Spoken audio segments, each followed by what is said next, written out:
ಅಂತಿಮ BA ಆಧುನಿಕ Asia ಇತಿಹಾಸದ 21ನೇ ಅಧಿವೇಶನಕ್ಕೆ ಎಲ್ಲರಿಗೂ ಸ್ವಾಗತ. ವಿದ್ಯಾರ್ಥಿಗಳೇ, ಈ ಒಂದು ಅಧಿವೇಶನದಲ್ಲಿ ಆಧುನಿಕ ಏಷ್ಯಾ ಇತಿಹಾಸದ ಈ ಚೀನಾ ಮತ್ತು ಜಪಾನ್ ಈ ಎರಡು ಪೂರ್ವ ಏಷ್ಯಾದ ರಾಷ್ಟ್ರಗಳನ್ನು ನಾವು ಅಧ್ಯಯನ ಮಾಡ್ತಾ ಇದ್ದೀವಿ. ಅದರಲ್ಲಿ ಈ ಎರಡು ರಾಷ್ಟ್ರಗಳ ನಡುವಿನ ಸಂಬಂಧಕ್ಕೆ ಸಂಬಂಧಪಟ್ಟಂತಹ ಒಂದು ವಿಷಯ ಈ ಒಂದು ಅಧ್ಯಾಯದಲ್ಲಿ ನಾವು ಅಧ್ಯಯನ ಮಾಡ್ತೀವಿ ವಿದ್ಯಾರ್ಥಿಗಳೇ. ಯಾಕೆಂದರೆ ಒಂದು ಏಷ್ಯಾದ ಪುಟ್ಟ ರಾಷ್ಟ್ರ 1894ರಲ್ಲಿ ಮತ್ತು 1905ರಲ್ಲಿ ಎರಡು ದೈತ್ಯ ರಾಷ್ಟ್ರಗಳನ್ನು, ಒಂದು ಏಷ್ಯಾದ ರಾಷ್ಟ್ರ ಚೀನಾವನ್ನು, ಇನ್ನೊಂದು ಯುರೋಪಿನ ದೈತ್ಯ ರಾಷ್ಟ್ರವಾದಂತಹ ರಷ್ಯಾವನ್ನು ಸೋಲಿಸಿದಂತಹ ಒಂದು ಗಣ್ಯ ಸಾಧನೆಯನ್ನು ಮಾಡಿತು. ಅದು ಪಾಶ್ಚಿಮಾತ್ಯ ರಾಷ್ಟ್ರಗಳ ಸಾಲಿನಲ್ಲಿ ಕೈಗಾರಿಕೀಕರಣವನ್ನು, ಆಧುನೀಕರಣವನ್ನು ಸಾಧಿಸಿದ ಮೊಟ್ಟ ಮೊದಲ ಒಂದು ಏಷ್ಯಾ ರಾಷ್ಟ್ರ. ಆ ರಾಷ್ಟ್ರ ಚೀನಾ ದೇಶದ ಮೇಲೆ ಚೀನಾ ಆಂತರಿಕ ಸಂಘರ್ಷವನ್ನು ಎದುರಿಸ್ತಾ ಇರಬೇಕಾದ್ರೆ, ಅದರಲ್ಲೂ ಕೂಡ 1911ರ ಕ್ರಾಂತಿಯ ನಂತರ ಯುವಾನ್ ಶಿಕಾಯ್ನ ನೇತೃತ್ವದಲ್ಲಿ ರಾಷ್ಟ್ರೀಯವಾದಿ ಒಂದು ಸರ್ಕಾರ, ಗಣರಾಜ್ಯ ಸರ್ಕಾರ ಸ್ಥಾಪನೆಯಾದ ನಂತರ ಆ ಸರ್ಕಾರದ ಮುಂದೆ ಇನ್ನೂ ಅಂಬೆಗಾಲಿಡ್ತಾ ಇರತಕ್ಕಂಥ ಸರ್ಕಾರದ ಮುಂದೆ ಇಟ್ಟಂಥ 21 ಡಿಮ್ಯಾಂಡ್ಗಳು ಏನಿದ್ದಾವೆ, ಈ ಡಿಮ್ಯಾಂಡ್ಗಳು ಪರೋಕ್ಷವಾಗಿ ಚೀನಾವನ್ನು ತನ್ನ ವಸಾಹತುಶಾಹಿ ರಾಷ್ಟ್ರವನ್ನಾಗಿಸುವಂತಹ, ಚೀನಾವನ್ನು ತನ್ನ ನಿಯಂತ್ರಣದಲ್ಲಿ ಕಬಂದ ಬಾಹುವಿನಲ್ಲಿ ಇಟ್ಕೊಳ್ತಕ್ಕಂಥ ಒಂದು ಪ್ರಯತ್ನದ ಭಾಗ ಆಗಿದೆ. ಈ ಒಂದು ಡಿಮ್ಯಾಂಡ್ಗಳನ್ನು ಪ್ರಮುಖವಾಗಿ 5 ಭಾಗಗಳಾಗಿ ನಾವು ಅಧ್ಯಯನ ಮಾಡ್ತೀವಿ ವಿದ್ಯಾರ್ಥಿಗಳೇ. ಈ ಒಂದು ಮೊಟ್ಟ ಮೊದಲನೆಯ ಭಾಗವಾಗಿ ನಾವು 21 demands made by Japan to China.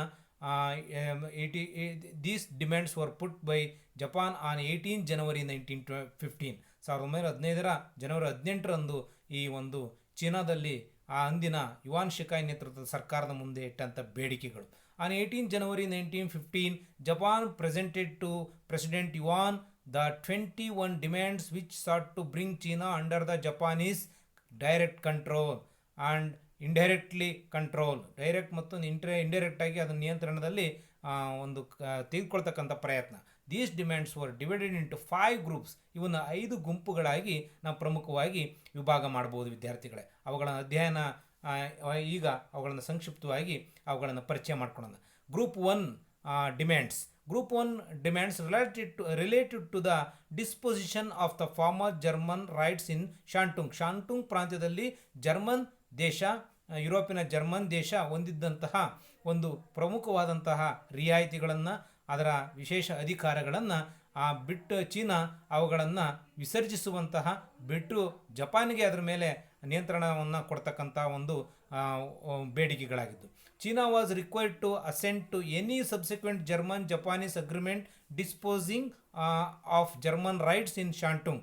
ಶಾಂಟುಂಗ್ನಲ್ಲಿ ಜರ್ಮನ್ನ ಯಾವುದೇ ಒಂದು ಹಕ್ಕುಗಳನ್ನು ನಿರಾಕರಿಸ್ತಕ್ಕಂಥ ಒಂದು ಜಪಾನೀಸ್ ಒಪ್ಪಂದಗಳೇನಿದ್ದಾವೆ ಅವುಗಳನ್ನೆಲ್ಲ ಚೀನಾ ಅವುಗಳನ್ನು ಬಿಟ್ಬಿಡಬೇಕಾಗಿತ್ತು. China was to agree not to cede or lease any port of Shantung to any western powers. ಯಾವುದೇ ವಿದೇಶಿ ಅಥವಾ ಪಾಶ್ಚಿಮಾತ್ಯ ದೇಶಕ್ಕೆ ಈ ಶಾಂಟುಂಗ್ ಪ್ರಾಂತ್ಯದಲ್ಲಿ ಅದನ್ನು ಲೀಸಿಗೆ ಕೊಡೋದಾಗಲಿ, ಅವನ್ನ ಯಾವುದೇ ಹಕ್ಕುಗಳನ್ನು ಬಿಟ್ಕೊಡೋದಾಗಲಿ ಜಪಾನ್ನ ಒಪ್ಪಿಗೆ ಇಲ್ಲದೆ ಇನ್ನು ಮುಂದೆ ಚೀನಾ ಮಾಡೋ ಹಾಗಿರಲಿಲ್ಲ. China was agree to Japanese construction of railway. Japan ಆ ಶಾಂಟುಂಗ್ ಪ್ರಾಂತ್ಯದಲ್ಲಿ ರೈಲ್ವೆ ಮಾರ್ಗವನ್ನು ನಿರ್ಮಾಣ ಮಾಡೋದನ್ನು ಚೀನಾ ಒಪ್ಪಬೇಕಾಗಿತ್ತು. China was to open their own accord as soon as possible certain important cities and towns in the province of Shantung for the residence and commerce of foreigners. ಯಾವುದೇ ವಿದೇಶಿಯರಿಗೆ ಅಲ್ಲಿ ನೆಲೆಸೋದಕ್ಕಾಗಲಿ, ಅಲ್ಲಿ ವಾಣಿಜ್ಯ ವ್ಯವಹಾರವನ್ನು ಮಾಡೋದಾಗಲಿ ಅದಕ್ಕೆ ಚೀನಾದ ಒಂದು ಹೊಸದ ಅನುಮತಿಯನ್ನು ಕೊಡಬೇಕು ಅಂತಂದರೆ ಅದು ಜಪಾನ್ನ ಒಂದು ಅನುಮತಿಯನ್ನು ಪಡಿಬೇಕಾಗಿತ್ತು. ಹೀಗೆ ಜಪಾನ್ ಪರೋಕ್ಷವಾಗಿ ಶಾಂಟುಂಗ್ ಪ್ರಾಂತ್ಯದ ಎಲ್ಲ ಆರ್ಥಿಕ, ವಾಣಿಜ್ಯ ಮತ್ತು ಅಲ್ಲಿಯ ಎಲ್ಲ ಅಭಿವೃದ್ಧಿ ಮತ್ತು ಅಲ್ಲಿಯ ಒಂದು ಪರೋಕ್ಷ ನಿಯಂತ್ರಣವನ್ನು ಈ ಮೂಲಕ ಸಾಧಿಸುತ್ತದೆ. The second group of 21 demands of 1915 of Japan. Group 2 related to Japan's position in South Manchuria and Eastern Inner Mongolia.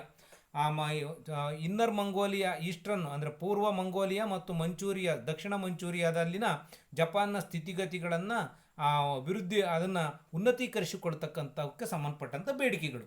Japan demanded that the lease of Port Arthur and Dairen Port be extended from 25 years to 99 years. ನೋಡಿ, ಆ port Arthur ಬಂದರು ಉತ್ತರದಲ್ಲಿದ್ದಂಥ ಮಂಚೂರಿಯಾದಲ್ಲಿದ್ದಂಥ port Arthur ಬಂದರು ಮತ್ತು ಡೆರೆನ್ ಬಂದರು, ಇವೆರಡುಗಳ ಮೇಲೆ ಜಪಾನ್ಗಿದ್ದಂಥ 25 ವರ್ಷಗಳ ಒಂದು ಅಧಿಕಾರವನ್ನು 99 ವರ್ಷಗಳಿಗೆ ವಿಸ್ತರಿಸಬೇಕೆಂಬ ಬೇಡಿಕೆ.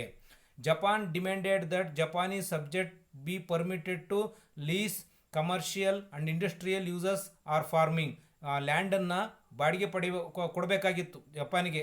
ಅಲ್ಲಿ ವಾಣಿಜ್ಯಕ್ಕೆ ಸಂಬಂಧಪಟ್ಟಂತಿರ್ಬೋದು, ಕೈಗಾರಿಕೆಗಳನ್ನು ಸ್ಥಾಪಿಸೋದಿರ್ಬೋದು, ಯಾವುದೇ ಡೆವಲಪ್ಮೆಂಟ್ ಆಕ್ಟಿವಿಟೀಸಿಗೆ ಬೇಕಾದಂಥ ಅಗತ್ಯ ಭೂಮಿಯನ್ನು ಚೀನಾ ಜಪಾನ್ನ ಬೇಡಿಕೆ ಅನುಸಾರ ಕೊಡುವುದು. Japan demanded that the Japanese subject be accorded liberty to reside and travel in South Manchuria. ದಕ್ಷಿಣ ಮಂಚೂರಿಯಾದಲ್ಲಿ ಜಪಾನಿಯರು ಎಲ್ಲಿ ಬೇಕಾದರೂ ಸ್ವತಂತ್ರವಾಗಿ ಮುಕ್ತವಾಗಿ ನೆಲೆಸ್ಬೋದು ಮತ್ತು ಮುಕ್ತವಾಗಿ ಸಂಚರಿಸುವಂತಹ ಒಂದು ಅವಕಾಶವನ್ನು ಕಲ್ಪಿಸಿಕೊಡ್ತಕ್ಕಂಥ ಬೇಡಿಕೆ. ಗ್ರೂಪ್ 2 ಈ ಬೇಡಿಕೆಯಲ್ಲಿ ಇನ್ನೊಂದು ಪ್ರಮುಖವಾದ Japan demanded that the Japanese subject be accorded the right to engage in mining. ಆ ಒಂದು ಮಂಚೂರಿಯಾದಲ್ಲಿ ಮತ್ತು ಈಸ್ಟರ್ನ್ ಇನ್ನರ್ ಮಂಗೋಲಿಯಾದಲ್ಲಿ ಜಪಾನಿಯರು ಗಣಿಗಾರಿಕೆಯನ್ನು ನಡೆಸ್ತಕ್ಕಂಥ ಅಧಿಕಾರ. ಯಾಕೆಂದರೆ ಜಪಾನ್ ಕೈಗಾರಿಕೀಕರಣವನ್ನು ಸಾಧಿಸಿತು. ತನ್ನ ಕೈಗಾರಿಕೆಗಳಿಗೆ ಜಪಾನ್ನಲ್ಲಿ ಮಿತ ಸಂಪನ್ಮೂಲಗಳಿದ್ದರು, ನೈಸರ್ಗಿಕ ಸಂಪನ್ಮೂಲಗಳು. ಆ ಜಪಾನ್ನ ಕೈಗಾರಿಕೆಗಳಿಗೆ ಅಗತ್ಯವಾಗಿದ್ದಂಥ ಕಚ್ಚಾ ವಸ್ತುಗಳನ್ನು ಪಡೆಯೋದಕ್ಕಾಗಿ ಈ ರೀತಿ ಜಪಾನು ಚೀನಾದ ಮೇಲೆ ಒಂದು ನಿಯಂತ್ರಣವನ್ನು ಸಾಧಿಸುವಂಥ ಪ್ರಯತ್ನದ ಭಾಗವೇ 21 ಡಿಮ್ಯಾಂಡ್ಗಳು. ಅದರಲ್ಲಿ ಗ್ರೂಪ್ 2 ಡಿಮ್ಯಾಂಡ್ಸ್ಗಳು Japan demanded that Japanese subject be accorded to the right to engage in mining. ಗಣಿಗಾರಿಕೆಯನ್ನು ಮಾಡ್ಬೋದು ಚೀನಾದಲ್ಲಿ, ಇಂಥ ಒಂದು ಅವಕಾಶವನ್ನು ಒತ್ತಾಯಿಸುವಂಥದ್ದಾಗಿತ್ತು. ಗ್ರೂಪ್ 2 ಡಿಮ್ಯಾಂಡಲ್ಲಿ another important demand was China should secure Japan's consent before granting to any third power a concession to construct railroads or to extend industrial credits in these areas, and that the management of the Kirin Chun railway be placed in Japan's hands for 99 years. 99 ವರ್ಷಗಳ ಅವಧಿಗೆ Kirin Chun railway ಅನ್ನು ನಿಯಂತ್ರಣ ಕೊಡಬೇಕಾಯಿತು. The Chinese government need the service of political, financial and military advisers or instructors in South Manchuria or Eastern Inner Mongolia shall first be consulted. ಯಾವುದೇ ಒಂದು ರಾಜಕೀಯ ಆಗಿರ್ಬೋದು, ಹಣಕಾಸು ಸಂಬಂಧಪಟ್ಟಿರ್ಬೋದು ಮತ್ತು ಮಿಲಿಟರಿ ಸಂಬಂಧಪಟ್ಟಂಥ ಯಾವುದೇ ಒಂದು ಸಲಹೆಗಾರಗಳನ್ನಿರ್ಬೋದು, ಅದಕ್ಕೆ ಸಂಬಂಧಪಟ್ಟಂಥ ತರಬೇತಿದಾರರ ನೇಮಕ ಮಾಡ್ಕೋಬೇಕು ಅಂದರೆ ಜಪಾನನ್ನು ಸಂಪರ್ಕಿಸಿ ಅಂತಹ ಒಂದು ನೇಮಕಾತಿಗಳನ್ನು ಮಾಡ್ಕೋಬೇಕಾಗಿತ್ತು. ಇದು ಒಂದು ಪ್ರಮುಖವಾದಂಥ demand. The Chinese government agree that control and management of the Chungwon Railway shall be handed over to Japan for a term of 99 years dating from the signing of the treaty. ಈ ಒಂದು ಒಪ್ಪಂದ sign ಮಾಡಿದಿಂದ 99 ವರ್ಷಗಳ ಕಾಲ Chun railway ಇದನ್ನು ಕೂಡ ಇವರ ಜಪಾನ್ನ ನಿಯಂತ್ರಣಕ್ಕೆ ಕೊಡಬೇಕಾಯಿತು ವಿದ್ಯಾರ್ಥಿಗಳೇ. Group 3 in the 21 demands related to a program for Japanese industrial capital in the regions of Yangtze Valley. ಯಾಂಗ್ಟ್ಸೆ ವ್ಯಾಲಿಯಲ್ಲಿ ಕೈಗಾರಿಕೀಕರಣವನ್ನು ಸಾಧಿಸೋದಕ್ಕಾಗಿ ಒಂದು ಇಟ್ಟಂತಹ ಬೇಡಿಕೆಗಳ ಒಂದು ಗುಂಪಾಗಿತ್ತು. Japan wanted the Chinese Hanyehping company to be Sino Japanese concern having the mining monopoly in certain regions of the Yangtze valley. Yangtze ನದಿಯ ಒಂದು ಕಣಿವೆಯಲ್ಲಿ ಗಣಿಗಾರಿಕೆಯನ್ನು ನಡೆಸ್ತಕ್ಕಂಥದ್ದಕ್ಕೆ ಅವಕಾಶವನ್ನು ಕೊಡ್ತಕ್ಕಂಥ ಬೇಡಿಕೆ ಇದಾಗಿತ್ತು. Japan wanted to secure sufficient source of iron ore. ಅದರಲ್ಲೂ ಅವರಿಗೆ ಕಬ್ಬಿಣದ ಅದಿರಿನ ಒಂದು ನಿಕ್ಷೇಪಗಳು ಈ ಒಂದು ಕಣಿವೆಯಲ್ಲಿ ಹೆಚ್ಚಿನದಾಗಿ ಸಿಗ್ತಾ ಇದ್ದರಿಂದ ಈ ಒಂದು ಬೇಡಿಕೆಯನ್ನು ಇಟ್ಟಿತ್ತು. The group 4 demands. Group 4 concerned with non alienation of Chinese coastal territory. ಚೀನಾದ ಕರಾವಳಿ ತೀರ ಪ್ರದೇಶದಲ್ಲಿ ಇಂತಹ ಒಂದು ಯಾವುದೇ ಒಂದು ಪ್ರದೇಶಗಳನ್ನು ಯಾವುದೇ ವಿದೇಶಗಳಿಗೆ ಕೊಡೋತಕ್ಕಂಥ ಸಂಬಂಧಪಟ್ಟದ್ದು ಅಂದರೆ ಬಿಟ್ಕೊಡೋದಕ್ಕೆ ಸಂಬಂಧಪಟ್ಟ. China was not to cede or lease to any other powers any harbour or bay of island along the Chinese coast. Japan ಅನುಮತಿ ಇಲ್ಲದೆ ಯಾವುದೇ ಒಂದು ಪ್ರದೇಶವನ್ನು ಯಾವುದೇ ಒಂದು ವಿದೇಶಗಳಿಗೆ ಕೊಡಕೂಡದೆಂಬ ಬೇಡಿಕೆ ಇದಾಗಿತ್ತು. The group 5 demands. Japan demanded that China should employ Japanese political, financial and military advisors ಅವರನ್ನು ನೇಮಕ ಮಾಡ್ಕೋಬೇಕಾಯ್ತು ಜಪಾನ್. ಜಪಾನ್ನ ಈ ಒಂದು ಇವರನ್ನ ಚೀನಾ ಸರ್ಕಾರ ನೇಮಕ ಮಾಡ್ಕೋಬೇಕಾಯ್ತು. The Chinese government to grant the Japanese hospitals, temples, schools in the interior of China the right to own land. ಇವುಗಳನ್ನು ಆಸ್ಪತ್ರೆ ಇರ್ಬೋದು, ಅದೇ ರೀತಿ ದೇವಾಲಯ ಇರ್ಬೋದು, ಶಾಲೆಗಳನ್ನು ನಿರ್ಮಿಸೋದಕ್ಕೆ ಭೂಮಿಯನ್ನು ಅಗತ್ಯವಾಗಿ ಚೀನಾ ಅವರ ಬೇಡಿಕೆ ಅನುಸಾರ ಜಪಾನಿಯರಿಗೆ ಕೊಡಬೇಕಾಗಿತ್ತು. Japanese to be employed in police office, ಜಪಾನಿಯರನ್ನು ಚೀನಾದ ಪೊಲೀಸ್ ಆಫೀಸ್ನಲ್ಲಿ ನೇಮಕ ಮಾಡ್ಕೋಬೇಕು. Japan be granted a concession to construct certain railways in South China, ದಕ್ಷಿಣ ಚೀನಾದಲ್ಲೂ ಕೂಡ ಕೆಲವು ರೈಲು ಮಾರ್ಗಗಳ ನಿರ್ಮಾಣ ಮಾಡೋದಕ್ಕೆ ಕೆಲವೊಂದು ರಿಯಾಯಿತಿಗಳನ್ನು ಜಪಾನ್ಗೆ ಕೊಡಬೇಕು, ಈ ಬೇಡಿಕೆ ಇತ್ತು ಈ ಗ್ರೂಪ್ 5 ಇದರಲ್ಲಿ. ನೋಡಿ ಇದು ಹೆಂಗೆ ಅಂದರೆ, ಪರೋಕ್ಷವಾಗಿ ಚೀನಾವನ್ನು ತನ್ನ ಒಂದು ವಸಾಹತು, ಒಂದು ಪುಟ್ಟ ರಾಷ್ಟ್ರ ತನ್ನ ನೆರೆಯ ಬೃಹತ್ ರಾಷ್ಟ್ರವನ್ನು, ಯಾಕೆಂದರೆ ಒಂದು ಸಣ್ಣ ಮೀನು ಒಂದು ತಿಮಿಂಗಿಲವನ್ನು ನುಂಗುವಂತೆ ಇತ್ತು ಇದರ ಡಿಮ್ಯಾಂಡ್ಗಳು. ನೋಡಿ ಎಂತಹ ಒಂದು ಅದ್ವಿತೀಯವಾದಂತಹ ಒಂದು ಸಾಧನೆ ಜಪಾನಿಂದು. ಇಂತಹ ಒಂದು ಬೇಡಿಕೆಗಳನ್ನು ಗ್ರೂಪ್ 5ನಲ್ಲಿದ್ದು.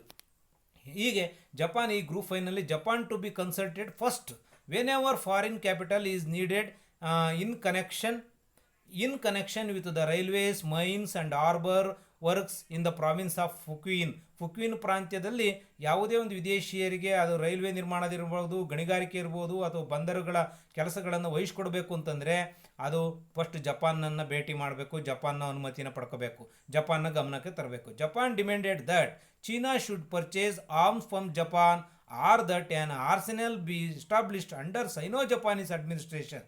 ನೋಡಿ ಎಂತಹ ಡಿಮ್ಯಾಂಡ್ ಅಂತ. ಯಾವ್ದಾದ್ರು ಶಸ್ತ್ರಾಸ್ತ್ರಗಳನ್ನು ಖರೀದಿ ಮಾಡಬೇಕು ಅಂತಂದರೆ ಚೀನಾ ಅದು ಜಪಾನ್ನಿಂದಲೇ ಖರೀದಿ ಮಾಡಬೇಕಂತೆ. ಅಷ್ಟೇ ಅಲ್ಲ, ಚೀನಾದಲ್ಲಿ ಯಾವ್ದಾದ್ರು ಒಂದು ಶಸ್ತ್ರಾಗಾರವನ್ನು ಸ್ಥಾಪಿಸಬೇಕು ಅಂದರೆ ಅದು ಸೈನೋ ಜಪಾನೀಸ್ ಅಡ್ಮಿನಿಸ್ಟ್ರೇಷನ್ನು ಚೀನಾದ್ದು ಇರಬೇಕು, ಜಪಾನಿಂದು ಇರಬೇಕು. ನೋಡಿ ಆ ಮೂಲಕ ಪರೋಕ್ಷವಾಗಿ ಚೀನಾ ಜಪಾನಿನ ವಿರುದ್ಧ ಯಾವುದೇ ಶಸ್ತ್ರಾಸ್ತ್ರಗಳನ್ನು ಹಿಡಿದು ಯುದ್ಧಕ್ಕೆ ಬರುವಂತಹ ಒಂದು ವಾತಾವರಣವನ್ನು ನಿರ್ಮೂಲನೆ ಮಾಡ್ತಕ್ಕಂಥದ್ದಾಗಿತ್ತು ಅಂತ ಪ್ರಯತ್ನವನ್ನು. China to grant to Japanese subjects the right to preaching of ಚೀನಾದಲ್ಲಿ ತಮ್ಮ ಬೋಧನೆಗಳನ್ನು, ತಮ್ಮ ಧಾರ್ಮಿಕ ಬೋಧನೆಗಳಿರ್ಬೋದು, ಯಾವುದೇ ಬೋಧನೆಗಳನ್ನು ತನ್ನ ಬಗ್ಗೆ ಚೀನಾದಲ್ಲಿ ಪ್ರಚಾರ ಮಾಡೋದಕ್ಕೆ ಮುಕ್ತ ಅವಕಾಶ ಜಪಾನಿಯರಿಗೆ ಚೀನಾ ಒದಗಿಸ್ಕೊಡ್ಬೇಕು. ಇಷ್ಟೆಲ್ಲ ಡಿಮ್ಯಾಂಡ್ಗಳು, ಒಟ್ಟು 21 ಡಿಮ್ಯಾಂಡ್ಸ್, 21 ಬೇಡಿಕೆಗಳನ್ನು ಇಡೋ ಮೂಲಕ ಜಪಾನ್ ಪರೋಕ್ಷವಾಗಿ ಚೀನಾವನ್ನು ತನ್ನ ನಿಯಂತ್ರಣದಲ್ಲಿ ಇಟ್ಟುಕೊಳ್ಳುವ ಮತ್ತು ಪಶ್ಚಿಮದ ರಾಷ್ಟ್ರಗಳು, ಯುರೋಪಿಯನ್ ರಾಷ್ಟ್ರಗಳಿಂದ ಚೀನಾವನ್ನು ನೇರವಾಗಿ ತನ್ನ ನಿಯಂತ್ರಣಕ್ಕೆ ಸೆಳೆಯುವಂತಹ ಅಧೀನಗೊಳಪಡಿಸಿಕೊಳ್ತಕ್ಕಂಥ ಜಪಾನಿನ ಈ ಪ್ರಯತ್ನ ಭಾಗವೇ 21 ಡಿಮ್ಯಾಂಡ್ಗಳು. ಈ ಒಂದು ಡಿಮ್ಯಾಂಡ್ಗಳ ಮೂಲಕ the demands would greatly extend Japanese control of ಚೀನಾದ ಮೇಲಿನ ಜಪಾನ್ ನಿಯಂತ್ರಣವನ್ನು ವಿಸ್ತರಣೆಯ ಭಾಗ ಆಗಿತ್ತು. ಜಪಾನ್ ಪೊಸಿಷನ್ ವಾಸ್ ಈ ಮೂಲಕ 21 ಬೇಡಿಕೆಗಳನ್ನು ಇಟ್ಟು ಅದರ ಒಂದು ಸ್ಥಾನವನ್ನು ಹೆಚ್ಚಿಸಿಕೊಳ್ತು. ಇದು ಆ ಮೂಲಕ ended the open door policy. ಯಾಕೆಂದರೆ ಅಮೇರಿಕಾ ಇಟ್ಟಂತಹ ಓಪನ್ ಡೋರ್ ಪಾಲಿಸಿ ಮೂಲಕ ಚೀನಾ ಎಲ್ಲ ಯುರೋಪಿಯನ್ನರಿಗೆ, ಎಲ್ಲ ರಾಷ್ಟ್ರಗಳಿಗೆ ಮುಕ್ತವಾದಂಥ ತೆರೆದ ಬಾಗಿಲಾಗಿತ್ತು. ಆದರೆ ಈ ಮೂಲಕ ಚೀನಾ ಒಂದು ಜಪಾನಿನ ನಿಯಂತ್ರಣಕ್ಕೊಳಪಟ್ಟಂಥ ಚೀನಾದ ಕೀಲಿಕೈಯನ್ನು ಜಪಾನಿನ ಕೈಯಲ್ಲಿ ಇರಿಸುವಂತಹ ಒಂದು 21 ಬೇಡಿಕೆಗಳು ಅವಕಾಶವನ್ನು ಕಲ್ಪಿಸ್ತಕ್ಕಂಥದ್ದಾಗಿತ್ತು. ಇಂತಹ ಒಂದು ಬೇಡಿಕೆಗಳನ್ನು ಜಪಾನ್ ಚೀನಾದ ಮುಂದೆ ಇರಿಸ್ತದೆ.